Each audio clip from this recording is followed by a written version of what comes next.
حالات کے قدموں میں قلندر نہیں گرتا، حالات کے قدموں میں قلندر نہیں گرتا، ٹوٹے جو بھی تارا زمین پر نہیں گرتا۔ گرتے ہیں سمندر میں بڑے شوق سے دریا، گرتے ہیں سمندر میں بڑے شوق سے دریا، لیکن کسی دریا میں سمندر نہیں گرتا۔ طلب پھولوں کی ہے ناداں تو کانٹوں سے گزر پہلے، طلب پھولوں کی ہے ناداں تو کانٹوں سے گزر پہلے، اگر مقصود گوہر ہے تو دریا میں اتر پہلے۔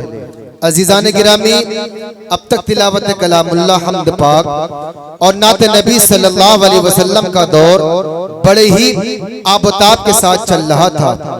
چونکہ نعت نبی اور حمد پاک میں بڑا گہرا تعلق ہے، ربط ہے، کانٹیکٹ ہے۔ اسی طرح مقرر و شاعر میں جو ربط اور تعلق ہے وہ بھی بے نظیر اور لاجواب ہے۔ کیونکہ میرے بھائیوں، جہاں نعت کی حیثیت ایک گلزار کی ہے، وہیں تقریر کی حیثیت ایک مرغزار کی ہے۔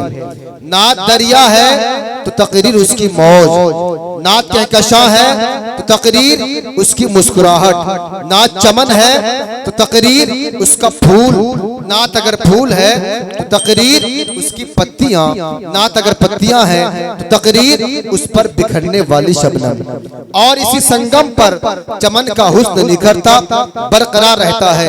تو لہٰذا آئیے اس مستحکم رشتے کو برقرار رکھتے ہوئے اور مضبوط بناتے ہوئے بیان و خطابت کے اس ماحول میں لے چلتا ہوں جس کا آپ بڑی شدت سے اور بڑی بےتابی سے انتظار کر رہے ہیں۔ آپ کی نگاہیں منتظر و مشتاق ہیں، تو لیجئے، انتظار کی گھڑیاں ختم ہوا چاہتی ہیں، تو میں تقریر کے لیے، بیان کے لیے سب سے پہلے جن کو مدعو کر رہا ہوں، نوجوان عالم دین حضرت مولانا محمد مہتاب عالم صاحب اب مفیضہ، محترم مدرسہ مدینہ العلوم جولی مظفر نگر۔ میں بڑے ہی ادب احترام کے ساتھ مولانا مہتاب صاحب سے ملتمس ہوں تشریف لائے اور مسند خطابت پر جلوہ افروز ہو کر ہم سبھی کے قلوب کو جلا بخشیں۔ الحمدللہ رب العالمین والصلاة والسلام علی سید الانبیاء والمرسلین وعلی آلہ واہل بیتہ اجمعین، اما بعد۔ اعوذ باللہ من الشیطان الرجیم، بسم اللہ الرحمن الرحیم۔ وَإِذْ أَخَذْنَا مِيثَاقَ بَنِي إِسْرَائِيلَ لَا تَعْبُدُونَ إِلَّا اللَّهَ وَبِالْوَالِدَيْنِ إِحْسَانًا وَذِي الْقُرْبَى وَالْيَتَامَى وَالْمَسَاكِينِ وَابْنَ السَّبِيلِ وَقُولُوا لِلنَّاسِ حُسْنًا۔ صدق اللہ مولانا العلی العظیم۔ رب اشرح لی صدری ویسر لی امری واحلل عقدۃ من لسانی یفقہوا قولی۔ جل جلالہ اما نوالہ، قال النبی صلی اللہ علیہ وسلم: المرء مع من احب، او کما قال علیہ الصلاۃ والتسلیم۔ حضرات علماء کرام، دور دراز سے تشریف فرما مہمانان عظام، بزرگوں، نوجوانوں، عزیز بچوں اور بچیاں، پس پردہ ماں اور بہنوں، آج کا ہمارے اس مدرسے کا یہ سالانہ پروگرام ہے۔ ہم ایک سال انتظار کرتے ہیں کہ ہمارے مدرسے کا جلسہ ہوگا اور ہم اس کا حصہ بنیں گے۔ باری تعالی تمام حضرات کو، جتنے بھی ہم یہاں آئے ہیں، بیٹھے ہیں، اللہ عز و جل سب کو قبول فرمائے۔ میں نے پہلے آدھے پارے سے ایک آیت کا ٹکڑا پڑھا ہے، اسی کے متعلق دعا فرمائے اللہ صحیح ترجمہ اور اس پر کچھ افہام و تفہیم کی باتیں ہو جائے۔ اس کے لیے مجھے بھی دعا کرنی ہے، آپ کو بھی دعا کرنی ہے۔ اسٹیج پر الحمدللہ اس وقت میرے دو اساتذہ تشریف فرما ہے، حضرت مولانا الحاج رئیس احمد صاحب مدد اللہ العالی۔ بڑی شفقت، بڑی محبت آج تک، بچپن سے لے کے آج تک ان کی رہی ہے۔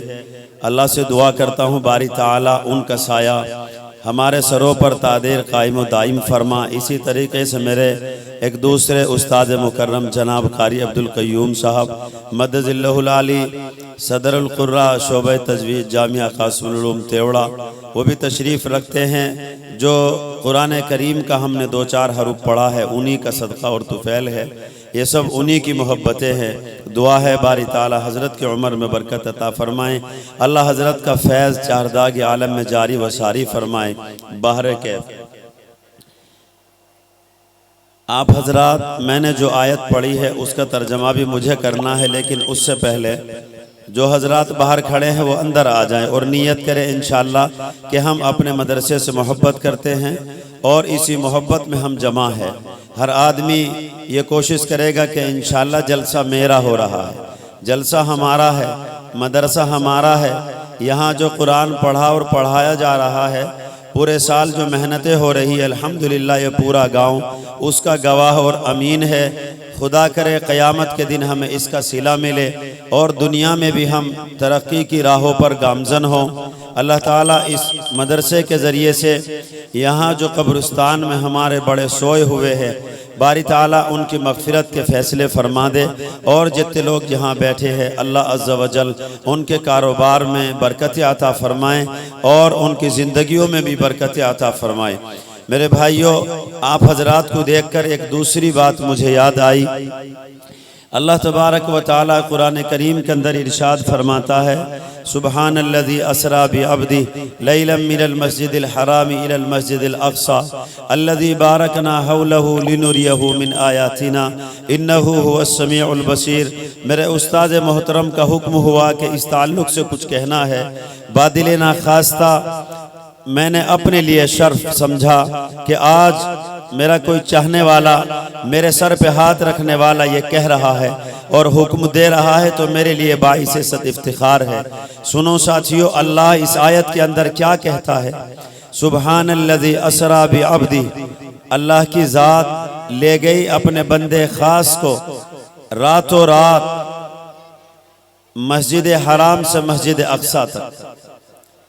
اس آیت شریفہ کے اندر واقعہ معراج کو بیان کیا گیا ہے۔ اللہ کے رسول کو اللہ تبارک و تعالی نے اپنے پاس بلایا، لیکن اپنے پاس بلانے سے پہلے ایک قیام مسجد اقصی میں ہوا، مسجد حرام سے مسجد اقصی میں ہوا۔ براق پر آپ کو سوار کیا گیا اور براق کا سفر صرف مسجد اقصی تک ہے، اس سے آگے براق کا کوئی تذکرہ نہیں ملتا ہے، اور یہ اتنا چھوٹا سا سفر ہے۔ اللہ کہتا ہے لیلم من المسجد الحرام، لیلن کے اوپر جو تنوین آ رہی ہے یہ اس بات کو بتا رہی ہے کہ رات کے ایک تھوڑے سے حصے میں۔ اگرچہ علماء کی آراء، محدثین، محققین، مورخین، علماء سیر اس تعلق سے بہت زیادہ مختلف فی ہے اور مختلف آراء ہے، لیکن اللہ عز و جل نے جو فرمایا لیلم، رات کا تھوڑا سا حصہ اس سے مراد ہے۔ اللہ نے تھوڑے سے حصے میں اللہ کے رسول کو بلایا، پہلے مسجد اقصی بلائے، اس کے بعد معراج کا سفر ہوا۔ معراج کے معنی ہے اوپر چڑھنا۔ مسجد اقصی کے بعد اللہ تبارک و تعالی نے حضور پاک صلی اللہ علیہ وسلم کو سدرۃ المنتہا پہ بلایا۔ یہ سفر کیسے ہوا؟ حضرت جبرائیل کیسے لے کر گئے؟ کوئی سیڑھی آسمان سے اتاری؟ بعض مفسرین نے معراج کے معنی سیڑھی سے کیے ہیں، اور بعض مفسرین نے کہا کہ اس کی صحیح وضاحت اللہ جانے، اس کا رسول جانے، کسی کو کوئی خبر نہیں۔ بہر کیف مسجد اقصی میں قیام کا جو منشا تھا اور مقصد تھا، آپ حضرات توجہ دیں گے انشاءاللہ تو یہ بات ہماری سمجھ میں آ جائے گی۔ حضرت آدم علیہ السلام دنیا میں تشریف لائے، جنت میں بٹھائے گئے، جنت میں حکم ہوا اسکن انتا وزوجک الجنہ، اے آدم آپ اور آپ کی بیوی جنت میں رہیے۔ لیکن جو یہاں لفظ سکن آ رہا ہے، سکن یسکن اسکن، اس کے معنی عارض قیام کے آتے ہیں۔ اللہ تبارک و تعالی نے کہا آپ ٹھہر جائیے۔ جنت کا جو ٹھہرنے کا حکم تھا وہ مستقل اور دائمی نہیں تھا۔ اسکن انتا، ہر آدمی اپنے نام کے ساتھ لکھتا ہے ساکن فلاں یا ساکنان فلاں، باشندگان فلاں۔ اس کا مطلب یہی ہوتا ہے جہاں لفظ ساکن بولا جائے گا وہاں دوام ختم، عارضی کا حکم لگے گا۔ اللہ تبارک و تعالی نے آدم سے کہا اسکن انتا وزوجک الجنہ، آپ اور آپ کی بیوی حضرت حوا یعنی ہم سب کے ماں اور باپ جنت میں رہے اور موج کرے۔ کتنا رہے یہ کہیں نہیں ملا، کتنے دن تک رہیں گے کسی نے نہیں کہا، بس تھوڑے دن قیام کرنا ہے، اس کے بعد دنیا میں آ جانا ہے۔ تو حضرت آدم علیہ السلام سے وہ غلطی ہو گئی، گندم کا وہ درخت کھایا، حالانکہ اللہ نے منع کیا تھا وَلَا تَقْرَبَا هَذِهِ الشَّجَرَةَ فَتَكُونَ مِنَ الظَّالِمِينَ، اے آدم اے ہوا اس درخت کے قریب نہیں جانا، اس کے قریب نہیں جانا نہیں تو ظالموں میں ہو جاؤ گے۔ بہر کیف جو تقدیر میں لکھا تھا وہ تو ہو کر کے رہا، وہ تو ہو نہیں تھا۔ حضرت آدم علیہ السلام سے اللہ ناراض ہو گئے، اتنے ناراض ہوئے کہ جنت سے نکالے گئے۔ سر اندیپ پہاڑ جو کبھی بھارت کا حصہ ہوا کرتا تھا آج سری لنکا میں ہے، حضرت آدم علیہ السلام کو وہاں اتارا گیا۔ حضرت آدم علیہ السلام نے اللہ سے توبہ کی، استغفار کرتے رہے، اتنا روئے کہ پانی کے چشمے پھوٹ پڑے، اور ایک پتھر وہاں رکھا ہوا تھا، اس پتھر کے اوپر بیٹھ کے حضرت آدم دعا کرتے۔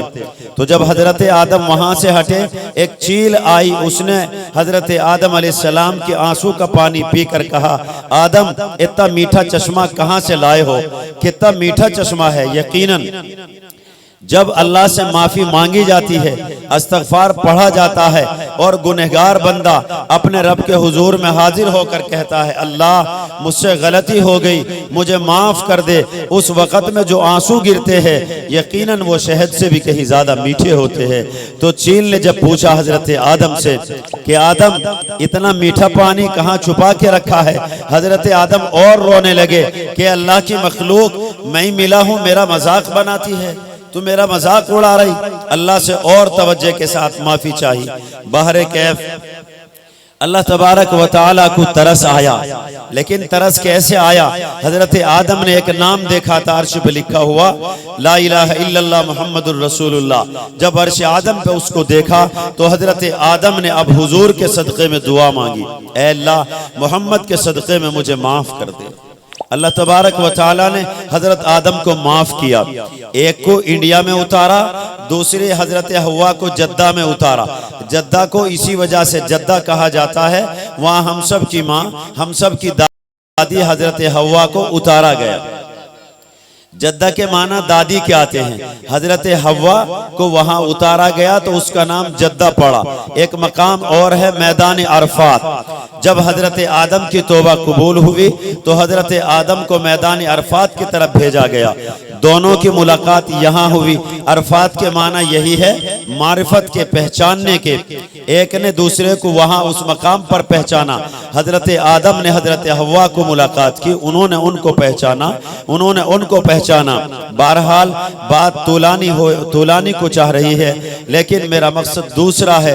حضرت آدم علیہ السلام نے توبہ کی، اللہ سے دعا کی، اللہ نے حضور کے صدقے میں اللہ نے معاف کر دیا۔ اس کے بعد حضرت نوح آئے، 1050 سال کی عمر ہوئی، 950 سال تک تبلیغ کرتے رہے، 40 سال میں آپ کو نبوت ملی، 60 سال طوفان نوح کے بعد زندہ رہے، تو 1050 سال دنیا میں رہے۔ 1050 سال کے بعد بھی جب طوفان نوح آیا اور کشتی موجوں میں گھر گئی تو حضور کے صدقے میں دعا کی، یا اللہ جناب محمد الرسول اللہ صلی اللہ علیہ وسلم کے صدقے میں میری امت کو بچا، میری کشتی کو بچا، میرے گھر پریوار کو بچا۔ حضرت نوح علیہ السلام نے دعا کی تو سارے پیغمبر حضرت آدم سے لے کر حضرت عیسیٰ تک حضرت محمد مصطفیٰ صلی اللہ علیہ وسلم کی تبلیغ کرتے رہے۔